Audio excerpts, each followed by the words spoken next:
দেখুন কত সুন্দর টকবক করে ফুটতে শুরু করেছে।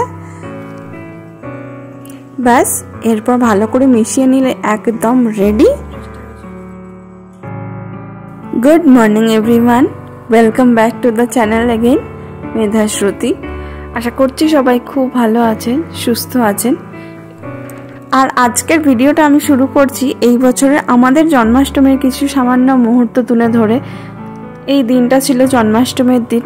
সারাদিন সারা রাত ধরে তো বৃষ্টি হচ্ছিলই, কারণ এতে কথিত আছে ভগবান কৃষ্ণের জন্ম হবে আর বৃষ্টি হবে না, তাই কখনো হয় না। তো যথারীতি আমরা আমাদের সাধ্য মতন প্রত্যেক বছরের মতোই গোপাল সোনার জন্মদিন খুব সুন্দর করে উদযাপন করেছিলাম।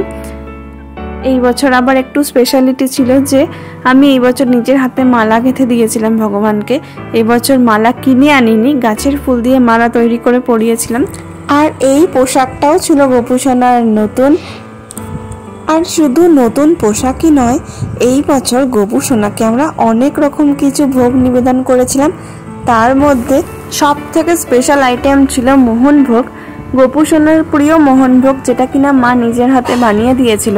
আর এছাড়াও তো তালের জিনিসপত্র ছিলই, যেমন তালের ক্ষীর, তালের বড়া। গোপু সোনার জন্মদিন, আর তালের জিনিস না খাওয়ালে তো হয় না। তার সাথে নারকোল নাড়ু, মাখন, মিছরি, চকলেট, সমস্ত কিছুই ছিল। আর ছিল একটু কাঁচা আম আর নানান রকমের লাড্ডু বানিয়েছিলাম গোপু সোনার প্রিয়। তার মধ্যে বাদাম লাড্ডু, মাইসোর পাক, আটা, চিনি, ধনে দিয়ে বানানো লাড্ডু, সোন পাপড়ি, আমুল কুল, আর এটা ছিল বাদাম ভাজা দিয়ে সেও ভাজা। এগুলো একটাও ঝাল নয়, আর আমিষ আইটেম তো অবশ্যই নয়। এগুলোতে একদম পিওর নিরামিষ, মিষ্টির দোকান থেকে আনানো।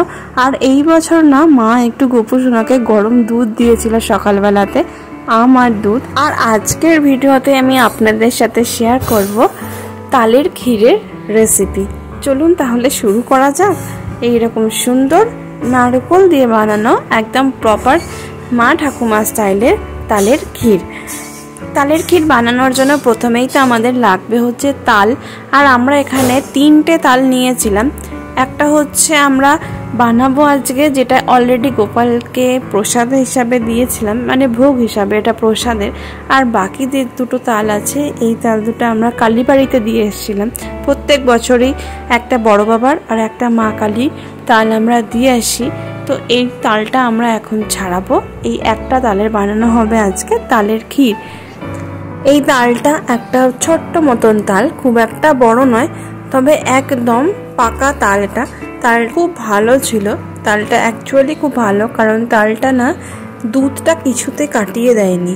এটা একটা ভালো জিনিস ছিল। তালের মধ্যে ক্ষারের পরিমাণটা একটু কম ছিল। আর তালটা কত ছোট দেখুন, কারণ এটাতে না মাত্র 2টো আঁটি বেরিয়েছে।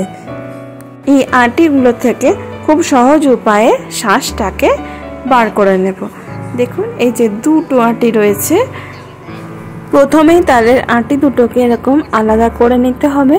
আর তারপর আমরা তো জেনারেলি ঝুড়ির সাহায্যে অথবা তাল ঘষা যে গ্রেডারগুলো পাওয়া যায় ওগুলোতে তাল ঘষি, বাট আজকে বানানো হবে এটা একটু অন্যরকম ভাবে। এটা একটু সহজভাবে করার জন্য আমরা দিয়ে দিলাম একটু পরিমাণে জল। এখন এই জলের মধ্যে ভিজে ভিজে কিন্তু পুরো শ্বাসটা বেরিয়ে আসবে। যেরকম ভাবে আমরা বেলের শরবতের সময় বেল থেকে শ্বাসগুলো বার করি, একদম সেই রকম ভাবেই জলের মধ্যে একটু ভিজিয়ে রাখলেই কিন্তু তারপর হাতে করে ভালো করে চটকালেই খুব সুন্দর শ্বাসগুলো বেরিয়ে আসবে।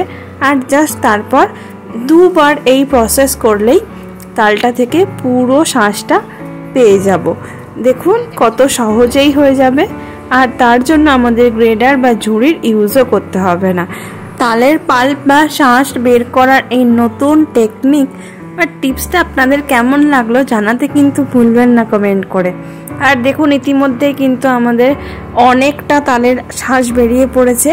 এরপর সেকেন্ড প্রসেসটা যেটা, সেটা হচ্ছে এই যে শ্বাসগুলো বেরিয়ে গেল, এখন ওই শ্বাস বের করে নেওয়া আটিটাকে জলের মধ্যে আমরা ভিজিয়ে দেব আরেকটা পাত্রতে।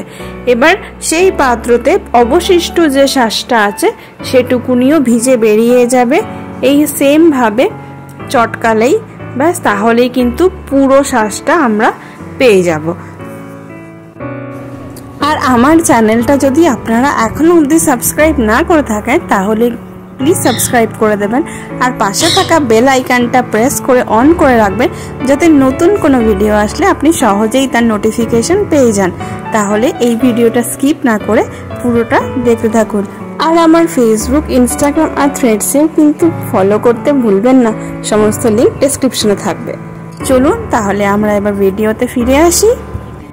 জলের মধ্যে ভিজিয়ে রাখা আটিগুলো থেকেও মোটামুটি আমাদের শাঁস বের করে নেওয়া হয়ে গেছে। আর এছাড়া কড়াইয়ের মধ্যে যে সুতোগুলো তালের ছিল সেগুলোও আমরা বার করে নিয়েছি। এটা আপনারা ছেঁকেও বার করতে পারেন অথবা হাতের সাহায্যেও বার করে নিতে পারেন। এরপর শুরু হবে নেক্সট প্রসেস। ছেঁকে রাখা তালটাকে আমরা এবার বসিয়ে দেব গ্যাসে। মিডিয়াম টু হাই ফ্লেমে এটা রাখতে হবে আর সমানে নেড়ে যেতে হবে। একটু ফুটে উঠলেই ভালো করে চামচের সাহায্যে নাড়িয়ে যেতে হবে ওপর নিচ করে। আর যে ফেনাটা ওপরে জমবে সেই ফেনাটা কিন্তু অবশ্যই ফেলে দিতে হবে, তাহলে পরে তালের তেতো ভাবটা, কষ ভাবটা চলে যায়। আর যদি ফেনাটা রয়ে যায় তাহলে কষ ভাবটা কিন্তু থেকেই যাবে। তাই এটা সমানে এরকম করে ওপর নিচ করতে হবে। আর ওপরে ভেসে থাকা ফেনাটা এই দেখুন এইভাবে আমরা ফেলে দেব।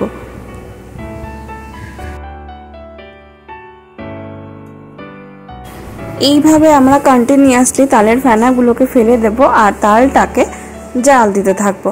তালের ক্ষীর জাল দেওয়ার সময় মানে তাল জাল দেওয়ার সময়তে কিন্তু একটু সতর্কভাবে করতে হবে, কারণ সব সময়তেই তাল খুব ফোটে আর ফুটে ফুটে আসে, যার জন্য গরম তাল থেকে বাঁচতে একটু সতর্কভাবে করবেন।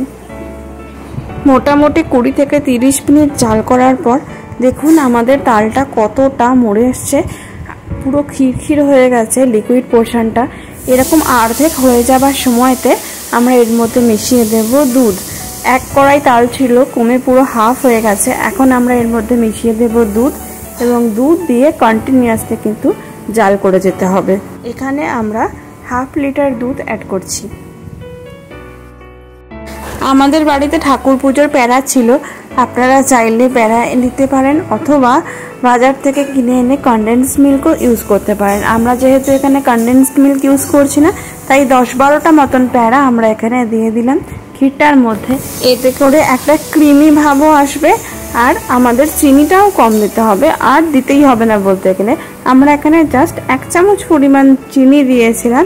আপনারা কিন্তু চিনিটা অনেকটা পরিমাণে দেবেন, আপনারা যে যেরকম মাপের মিষ্টি খেতে পছন্দ করেন সেই পরিমাণ মতন।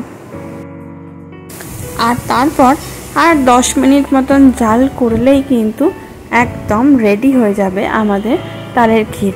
এই দেখুন আমরা তালের ক্ষীরটাকে নামিয়েও নিয়েছি আর ঠান্ডা করতে দিয়েছি।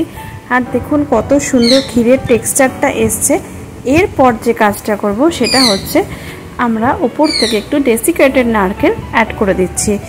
ডেসিকেটেড কোকোনাট যে কোনো দোকানে, গ্রসারি শপে আপনারা কিনতে পেয়ে যাবেন। আমরা এটা ফ্লিপকার্ট থেকে আনিয়েছিলাম। আর যদি বাড়িতে আপনাদের নারকেল থাকে তাহলে তো কোনো অসুবিধাই নেই, টাটকা নারকেল দেবেন। এরপর টেস্ট করার পালা। ডেসিকেটেড নারকেল অ্যাড করে দেওয়ার পর আমরা এখন বসে গেছি ক্ষীরটা নিয়ে। আর খেতে অসম্ভব সুন্দর হয়েছিল। গোটা ক্ষীরটার মধ্যে নারকেল ছড়িয়ে মিশিয়ে নেবার পরেও যখন আপনারা খাবেন তখনও উপর থেকে কাজু বাদাম অথবা নারকেল দিয়েও সার্ভ করতে পারেন। অথবা যদি আপনাদের মনে হয় যে নারকেল পছন্দ করেন না আপনারা, তাহলে সেক্ষেত্রে নারকেল না দিয়েও কিন্তু খেতে পারেন।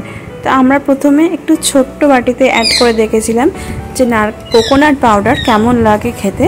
তো দেখলাম খুবই সুন্দর লাগছে, তাই আমরা পুরো ক্ষীরটার মধ্যেই কিন্তু কোকোনাট পাউডারটা অ্যাড করে দিয়েছিলাম। আর অনেস্টলি খুব সুন্দর টেস্ট হয়েছিল।